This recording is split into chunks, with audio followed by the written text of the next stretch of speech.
Hello guys, today I'm going to share this easiest skincare routine in just 3 steps. The first step is to clean your face and for that I'm going to use गुलाब जल। आप कोई भी toner या कोई भी face wash use कर सकते हैं अपनी स्किन को क्लीन करने के लिए। मैं यहाँ पे गुलाब जल यूज़ कर रही हूँ। ओके सो अगर आपकी स्किन पे रेडनेस है या आपको एक्ने की प्रॉब्लम है तो आप गुलाब जल यूज़ कर सकते हैं। इसकी मदद से आपकी स्किन पे जो भी ऑयल या डर्ट होता है वो अच्छे से निकल जाता है एंड आपको एक्ने की प्रॉब्लम नहीं होती है। Okay so then I am going to do steam cleansing. Steam cleansing के बहुत ज़्यादा फायदे हैं। स्टीम लेने के बाद आपके जो पोर्स होते हैं वो ओपन हो जाते हैं एंड इन केस अगर आपके स्किन पे ब्लैक हेड्स हैं तो वो भी बहुत ज़्यादा इजी तरीके से रिमूव हो जाएंगे। एंड देन मैं अपने फेस को पैट ड्राई करूंगी। एज यू कैन सी कि स्टीम लेने के बाद आपके फेस पे ग्लो भी आ जाता है। मैंने यहाँ पे कोई मेकअप अप्लाई नहीं कर रखा है। इसके बाद मैं अप्लाई करूंगी स्क्रब अपने फेस पे। यहाँ पे मैं यूज़ कर रही हूँ बायोटिक का बायो पपाया स्क्रब।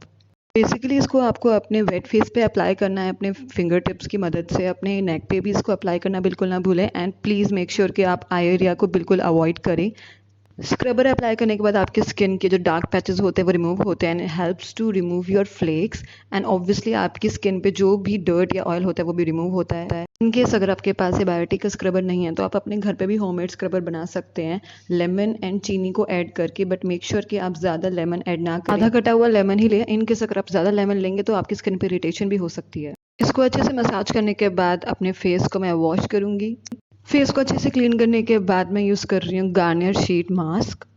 तो अप्लाई करने का सही तरीका ये होता है कि इसकी जो ब्लू साइड होती है इसको आपको ऊपर की तरफ रखना होता है एंड देन इसको आपको इस तरीके से अप्लाई करना होता है।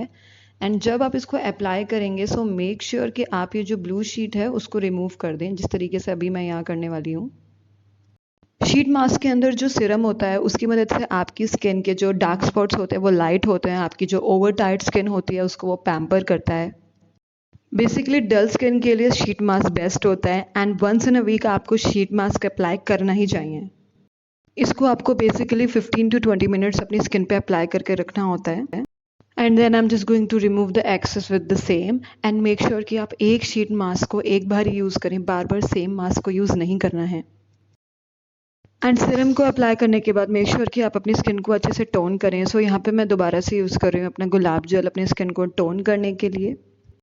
And as I told you earlier कि इसकी मदद से आपकी स्किन पे जो भी रेडनेस या जो भी इरिटेशन होती है वो भी चली जाती है। ये एक्ने को रिमूव करने के लिए बेस्ट है। ओके सो इन 3 बेसिक स्टेप के बाद आप मेरी स्किन देख सकते हैं। I haven't applied any makeup. मेरी स्किन पे कोई भी मेकअप नहीं है।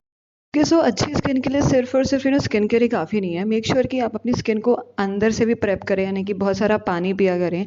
मेरा ये टारगेट होता है कि मैं अपने एक दिन में ये वाली बॉटल 3 बार भर के पीती हूँ। सो मेक श्योर कि आप बहुत ज़्यादा पानी पिएं, ये बहुत अच्छा होता है सेहत के लिए। सो इतना अच्छा स्किन केयर करने के बाद मेक श्योर कि जिस पिलो पे आप सोएं वो एकदम क्लीन कवर हो, राइट। सो आई होप कि आपको वीडियो अच्छी लगी होगी और अगर आपको वीडियो अच्छी लगी है तो मिलते हैं अपने अगली वीडियो में। Till then take care, bye.